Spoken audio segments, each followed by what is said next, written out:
الحمد لله رب العالمين والصلاة والسلام على سيد الأنبياء والمرسلين اما بعد. محترم سامعین، گزشتہ ویڈیو میں آپ نے یہ جانا کہ قربانی کب سے شروع ہوئی ہے. آج ہم اس ویڈیو میں جانیں گے کہ قربانی کا نصاب کیا ہے.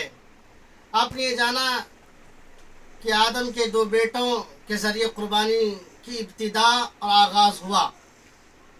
اس کے بعد یہ بھی جان لیجئے کہ حضرت ابراہیم علیہ السلام اور ان کے بیٹے اسماعیل علیہ السلام، ان دونوں کا واقعہ جو مشہور ہے، اس واقعے سے قربانی کو ایک خاص پہچان ملی، ایک خاص شہرت ملی. ایک موقع سے صحابہ کرام رضی اللہ تعالی عنہم اجمعین نے آپ علیہ السلام سے سوال کیا کہ یہ قربانی کیا چیز ہے. تو آپ نے فرمایا سنت ابیکم ابراہیم، یہ تمہارے باپ ابراہیم علیہ السلام کی سنت ہے. آئیے یہاں پر یہ بھی جان لیجئے کہ قربانی فرض ہے، سنت ہے، واجب ہے، کیا ہے. تو خوب جان لیجئے کہ قربانی واجب ہے، قربانی واجب ہے، قربانی واجب ہے. اب سوال پیدا یہ ہوتا ہے کہ قربانی کس شخص پر واجب ہوتی ہے. تو اس سلسلے میں فقہاء کرام نے جو شرط رکھی ہے کہ مسلمان ہو، عاقل ہو، بالغ ہو، مقیم ہو اور آزاد بھی ہو. مسلمان ہو، عاقل ہو، بالغ ہو، مقیم ہو، آزاد ہو اور قربانی کے ایام میں، قربانی کے دنوں میں حاجات اصلیہ سے، یعنی حاجات اصلیہ اور ضرورت اصلیہ کی ادائیگی کے بعد اس کے پاس اتنا مال ہو جس کی قیمت 52.5 تولے چاندی یا اس کی رقم کے برابر پہنچتی ہو تو اس شخص پر قربانی واجب ہوتی ہے.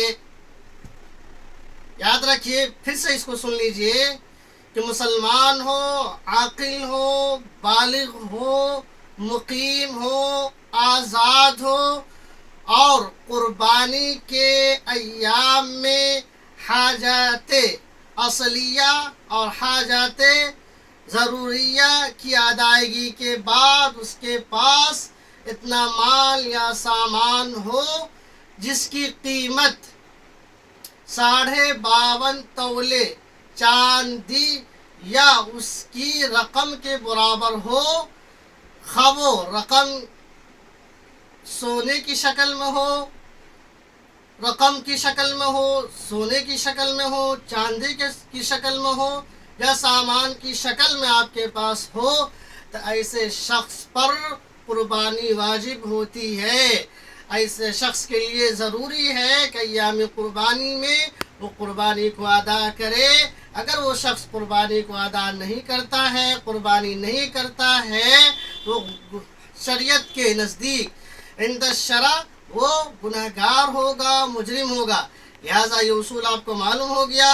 اس اصول کا اپنے آپ پہ فٹ کیجئے کہ اصول ہمارے اس اصول کے مطابق ہمارے پاس اتنا مال ہے یا نہیں ہے.